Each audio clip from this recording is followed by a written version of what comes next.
One of the big items on the agenda for state lawmakers this year was property tax relief, but Republicans are having a very hard time agreeing on how to do it. Here's what Charles Adams and Quanell had to say about it.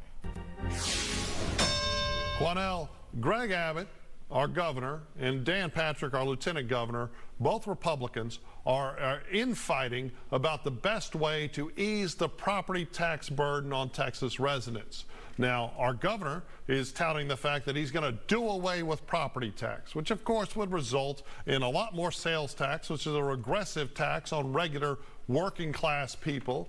But Dan Patrick, who I often disagree with, right? He killed marijuana legalization. He stymies gambling legalization. I'm not a fan of his.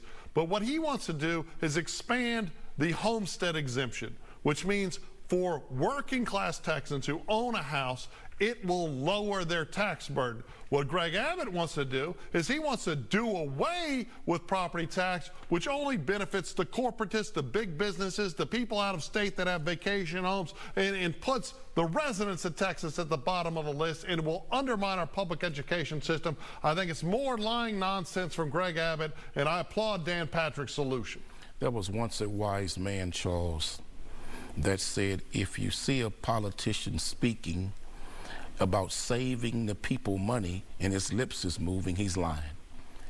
I would not trust any of that, because if you do away with property taxes, period, how are we going to truly finance Texas public schools? What happens to that? They're already struggling to hire teachers. They're already struggling to find qualified people to work in the classroom. I don't trust that. I don't like that idea, because he has not said what they would replace that money with to finance schools. And if we're going to take money from schools by shutting down property taxes, I think that's a bad idea. But also, I would like to know this. Why don't Governor Abbott do this?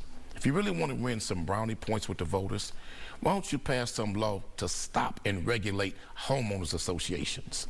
Because homeowners associations do more stealing of people's property and assets than any other entity in the state of Texas, I believe. So if you want to win some brownie points, Charles, get rid of regulate them homeowners associations who run many of these neighborhoods like tyrannical governments. Well, I mean, there are clearly some bad HOAs, but an HOA also protects the value of your house by having rules about not allowing people to run businesses or do other things. I mean, you just need to decide with your conscious capitalism to buy a home in a neighborhood with a good HOA. But that really doesn't have anything to do with this property tax issue. We know where the tax will come from, but it'd be sales tax, right? And sales tax is a regressive tax that it burdens the poor. It's disgusting.